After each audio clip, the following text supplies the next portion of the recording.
Hi everyone, good morning. I Neha Gupta once again welcome you all to my YouTube channel. So friends, मैं आपके लिए लेकर आ गई हूँ आज के कुछ important करंट अफेयर्स। तो चलिए आइए उन पर एक नजर डालते हैं। Point number 1, Lok Sabha passes Constitution Scheduled Tribes Order 4th Amendment Bill 2022। So friends, इस बिल के अंडर जो बेत्ता कुरुबा कम्युनिटी थी कर्नाटका की, अब उसे शेड्यूल ट्राइब लिस्ट के अंदर इंक्लूड कर दिया गया है। Second, PM launches Grihi Pravesh program for over 2 lakh beneficiaries under Pradhan Mantri Awas Yojana Urban Rural in Tripura. PM Modi greets Israeli PM Yair Lapid on Hanukkah festival, which is a 8-day long Jewish festival also known as Festival of Lights. So friends, इस current affair में ये है कि जो Israel है वहाँ पर एक फेस्टिवल बनाया जाता है जिसका नाम हनुका फेस्टिवल होता है। ये 8 दिन तक बनाया जाता है, जो ज्यूज होते हैं उनके द्वारा इसे फेस्टिवल ऑफ लाइट्स भी कहा जाता है।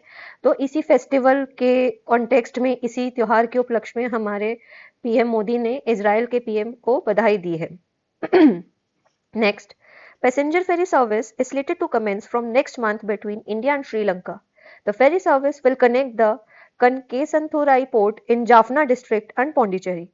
सो फ्रेंड्स, इस करंट अफेयर में ये हमने कवर करा है कि इंडिया और श्रीलंका के बीच में एक फेरी सर्विस जो कि पैसेंजर फेरी सर्विस है उसको शुरू करा जा रहा है, जो कि जाफना डिस्ट्रिक्ट के कनकेसंथुराई पोर्ट और इंडिया की पौंडीचेरी को कनेक्ट करेगा। Serial number 5. South African President Cyril Ramaphosa has been re-elected as the leader of the governing African National Congress at a party leadership contest.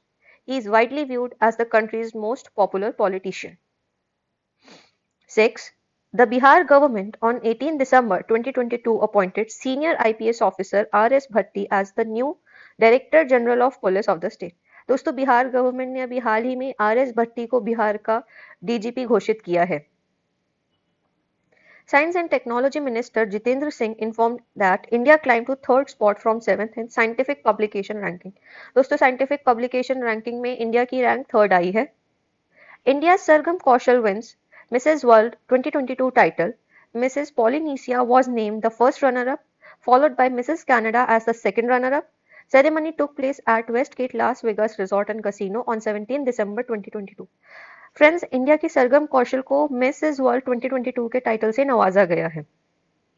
Tamil Nadu government makes Aadhaar a must for all of its schemes. दोस्तों, जो Tamil Nadu state है उसकी जो जितनी भी schemes वो run करता है, जिसमें अलग अलग लोगों को जो भी बेनिफिट्स होगा, जो भी बेनिफिशियरीज है, अगर उनको किसी भी स्कीम का बेनिफिट लेना है तो उसके लिए सबसे पहला स्टेप ये है, सबसे पहली इंपॉर्टेंट चीज ये है कि उनके पास आधार होना चाहिए। सबसे पहले किसी भी स्कीम को इनिशिएट करने से पहले आधार वेरिफिकेशन जरूरी हो गई है। Kerala tops the country in terms of citizens with passport. Friends, India में जिस सिटी में सबसे ज्यादा सिटीजन्स के पास पासपोर्ट है उस लिस्ट में केरला ने टॉप करा है। Next, ministry of culture in collaboration with Prasiddha foundation organised Delhi international arts festival at Kartavya Path with the tagline where Bharat meets India. Minority Rights Day is observed every year on December 18 to promote the rights of minority communities in India. The theme of Minority Rights Day 2022 is All in for Minority Rights. The 17th Asia Pacific Regional Meeting of the International Labour Organization was held in Singapore. दोस्तों, 17th Asia Pacific Regional Meeting International Labour Organization की Singapore में हुई थी, और जब meeting खत्म करी गई, जब उसे कंक्लूड करा गया, तो सिंगापुर स्टेटमेंट को लॉन्च करा गया। Unique Identification Authority of India (UIDAI) has once again awarded first rank amongst all Group A ministries, departments and autonomous bodies for resolution of public grievances in the rankings report published by the Department of Administrative Reforms and Public Grievances for November 2022।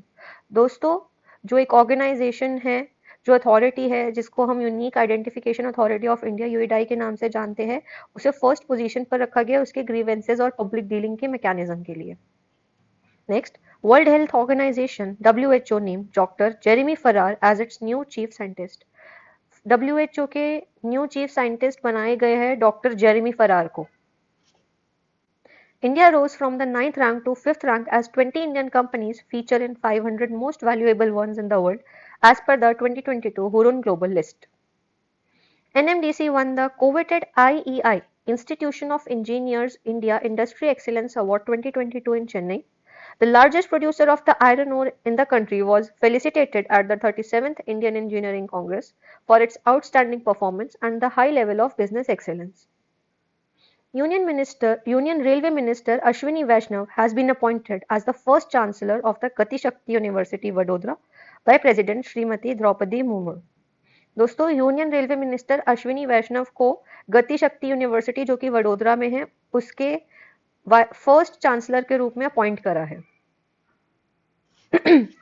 Lok Sabha on 19 December 2022 passed the Anti-Maritime Piracy 2019 bill. The bill enables Indian authorities to take action against piracy in the high seas. तो दोस्तों इसके under के जो bullet है ये इसी की explanation को फर्दर इनहांस करते हैं, तो आप इसको एक बार देख लीजिएगा। Indian government to ease grant of citizenship to members of 6 minority communities: Hindus, Sikh, Parsis, Christian, Buddhist, Jains from Pakistan, Afghanistan and Bangladesh whose passports and visa have ceased to be valid during their stay in India. Kenya's Leonard Barsotone and Bahrain's Desi Jisa won gold in elite international men and women's categories of the Tata Steel Kolkata race in Kolkata on 18 December 2022. Martin Pawelski of Poland beat top speed Sashi Kumar Mukund in the final of the $15,000 ITF men's tennis tournament in Sharm el-Sheikh, Egypt on 18 December 2022. And this is the last slide of the day. और दोस्तों इसमें मैंने सारा जो FIFA world cup हुआ है उसको summarise करने की कोशिश करी है। तो जो हमारा फीफा वर्ल्ड कप 2022 हुआ था उसकी होस्ट कंट्री थी कतर, और जो इसका फाइनल मैच था वो 18 दिसंबर को खेला गया अर्जेंटीना और फ्रांस के बीच, जिसमें से अर्जेंटीना ने इसे जीत लिया और इसका रनर अप बना फ्रांस, और थर्ड प्लेस पर आ गया क्रोएशिया। और जो गोल्डन बॉल विनर है वो इस साल मेसी रहे हैं। गोल्डन बूट अवार्ड मबापे को मिला है। Golden glove award Amy Martinez को मिला है और young player award Enzo Fernandez को मिला है। सो फ्रेंड्स यही थी आज की वीडियो। अगर आपको इन्फॉर्मेशन यूजफुल लगे तो आप चैनल को सब्सक्राइब करें और वीडियो को लाइक और शेयर जरूर करें। Thank you so much. Have a nice day ahead.